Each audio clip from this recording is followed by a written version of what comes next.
दोस्तों, क्या आप जानते हैं कि करवा चौथ का व्रत सबसे पहले किसने रखा था?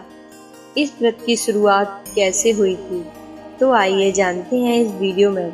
दोस्तों, हिंदू धर्म में मनाए जाने वाले कई प्रमुख त्योहारों में से एक करवा चौथ कल मनाया जाएगा।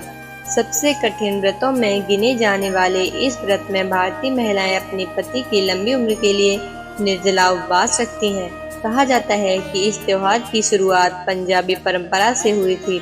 बाद में ये धीरे धीरे पूरे देश में फैल गया। लेकिन क्या आप जानते हैं करवा चौथ का व्रत सबसे पहले किसने रखा था?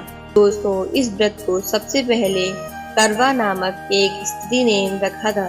प्राचीन समय में एक करवा नामक एक पतिव्रता स्त्री अपने पति के साथ नदी किनारे बसे एक गांव में रहती थी।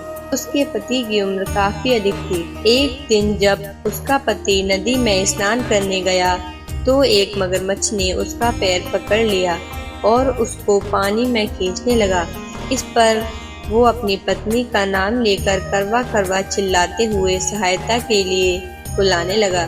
पतिव्रता करवा के सतीत्व में बहुत अधिक बल था। पति की पुकार सुनते ही करवा दौड़कर अपने पति के पास गई और मगरमच्छ के मुंह में अपने पति का पैर देखकर घबरा गई। लेकिन फिर उसने अपनी सूती साड़ी से एक धागा निकालकर अपने तपोबल की शपथ लेते हुए मगरमच्छ को कच्चे धागे से वहीं बांध दिया।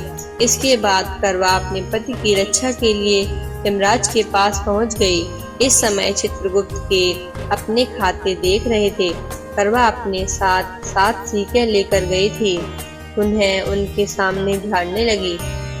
उसके ऐसा करते ही सारे खाते इधर उधर कर गए।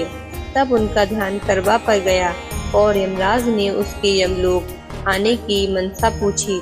इस पर करवा ने यमराज को सारी बात बताते हुए कहा कि उस अधर्मी मगरमच्छ को आप अपनी शक्ति से मृत्युदंड देकर नरक लोक में डाल दो।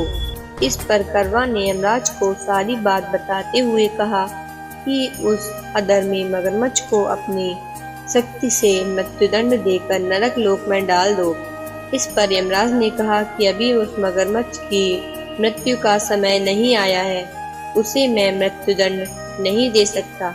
इस पर करवा ने क्रोधित होते हुए कहा, अगर आप मगरमच्छ को मारकर मेरे पति को चिरायु होने का वरदान नहीं देंगे तो मैं अपने तपोबल की शक्ति से आपको नष्ट होने का श्राप दे दूंगी।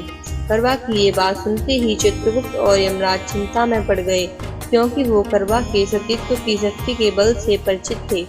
इसके बाद उन्हें मगरमच्छ को असमय ही यमलोक भेजना पड़ा। इसके बाद यमराज ने करवा के पति को चिरायु का वरदान दिया।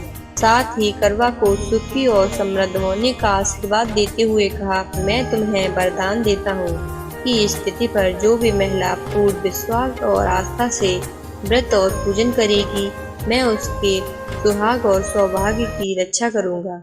यह तिथि कार्तिक मास के कृष्ण पक्ष की चतुर्थी तिथि की करवा और चतुर्थी तिथि के कारण इस व्रत का नाम करवा चौथ पड़ गया।